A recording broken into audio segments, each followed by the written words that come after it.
Hi అండి, అందరికీ నమస్తే. ఈరోజు మనం ఈ వీడియోలో మంచి రుచికరంగా సప్పటి పప్పు తయారు చేసుకుందాము. పిల్లలకైనా పెద్దవాళ్ళకైనా ఈ సప్పటి పప్పు అంటే మస్తు ఇష్టము. అందుకని చెప్పి మీరు కూడా మీ ఇంట్లో సప్పటి పప్పు మంచి రుచికరంగా రావాలంటే ఇట్లా తయారు చేసుకొని చూడుర్రి. మస్తు తొందరగా అవుతుంది, అల్కగా అవుతుంది, రుచి కూడా మస్తు మంచిగా ఉంటుంది. ఇక వీడియో నచ్చితే లైక్ చేయిర్రి, షేర్ చేయిర్రి, కామెంట్ చేయిర్రి. అట్లనే మా ఛానల్ సబ్స్క్రైబ్ చేసుకొని పక్కకున్న బెల్ బటన్ కొట్టుర్రి. ఇక ఈ పల్సటి పప్పు తయారు చేయడానికి నేను ఇక్కడ ఒక కప్పు కందిపప్పును తీసుకొని కుక్కర్లో వేసుకొని దీంట్లో కొన్ని నీళ్ళు పోసుకొని ఈ పప్పును ఒక 2-3 సార్లు శుభ్రంగా కడుక్కుంటున్నా. ఇక పప్పును శుభ్రంగా కడుక్కున్నాక దీనిలో ఉన్న నీళ్ళను పారబోసుకొని మళ్ళీ ఈ పప్పులో మనం ఒక కప్పు కందిపప్పు తీసుకున్నాం కదా, దానికి 4 కప్పుల నీళ్ళు పోసుకోవాలి.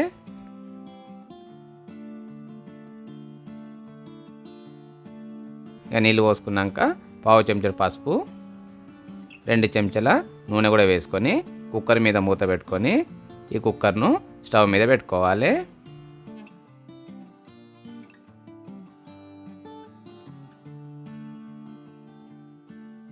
కుక్కర్ను స్టవ్ మీద పెట్టుకున్నాక ఫస్ట్ సారి స్టవ్ మంట కొంచెం ఎక్కువ పెట్టుకొని ఒక విజిల్ వచ్చేదాకా పప్పును ఉడికించుకోవాలి. ఇక ఒక విజిల్ వచ్చినాక స్టవ్ మంట మామూలుగా పెట్టుకొని మామూలు మంట మీద మళ్ళొక్క 3 విజిల్లు వచ్చేదాకా పప్పును ఉడికించుకోవాలి. ఇక కుక్కర్ 4 విజిల్లు ఇచ్చినాక స్టవ్ బంద్ చేసుకొని కుక్కర్లో ఉన్న ఆవిరి పైకి పోయినాక కుక్కర్ మూత తీసి ఒకసారి చూసుకోవాలి పప్పు ఉడికిందో లేదని. కొన్ని పప్పులు చక్కగా ఉడకాయి, ఒకవేళ ఉడకకుంటే మళ్ళీ కొద్దిసేపు ఉడికించుకోర్రి. నాకైతే 4 విజిల్లకు ఈ పప్పు మంచిగానే ఉడికింది. ఇక ఇప్పుడు ఈ పప్పును కొద్దిసేపు పక్కకు పెట్టుకుందాము. ఇక ఇప్పుడు ఒక చిన్న రోట్లే 10-12 వెల్లిపాయలు వేసుకోవాలి. అట్లనే సగం చెంచాడు జీలకర్ర వేసుకొని ఈ జీలకర్ర వెల్లిపాయలను మెత్తగా దంచుకోవాలి. ఇక జీలకర్ర వెల్లిపాయను మెత్తగా దంచుకున్నాం కదా, ఇక ఇప్పుడు దంచుకున్న జీలకర్ర వెల్లిపాయను మనం ఉడికించుకున్న పప్పు ఉంది కదా దాంట్లో వేసుకోవాలి. అట్లనే రుచికి సరిపడినంత ఉప్పు కూడా వేసుకొని ఒక పప్పు కవంతో ఈ పప్పును మెత్తగా రుబ్బుకోవాలి.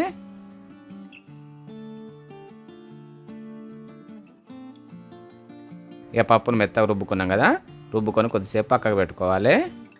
ఇక ఇప్పుడు స్టవ్ మీద ఒక కడాయి పెట్టుకొని దీంట్లో పావున్నర నూనె పోసుకోవాలి. నూనె కొంచెం వేడైనాక పావు చెంచాడు జీలకర్ర, పావు చెంచాడు ఆవాలు, ఒక 4-5 వెల్లిపాయలను కచ్చపెచ్చ దంచుకొని వేసుకోవాలి.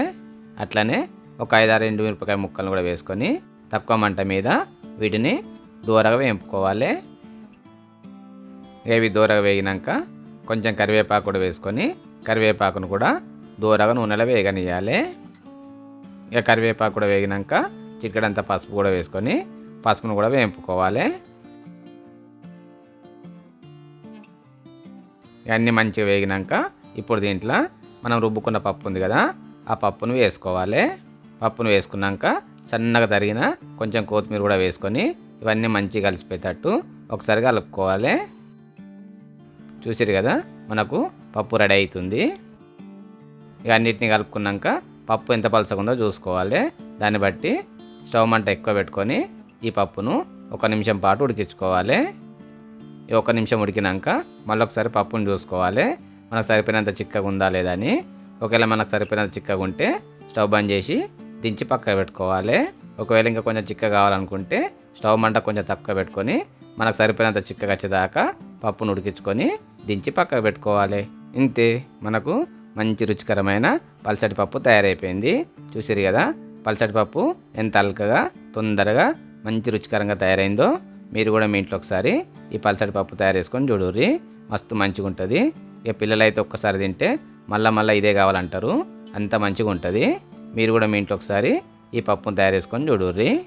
ఇక వీడియో నచ్చితే లైక్ చేయిర్రి, మీకు తెలిసిన వాళ్ళకు షేర్ కూడా చేయిర్రి.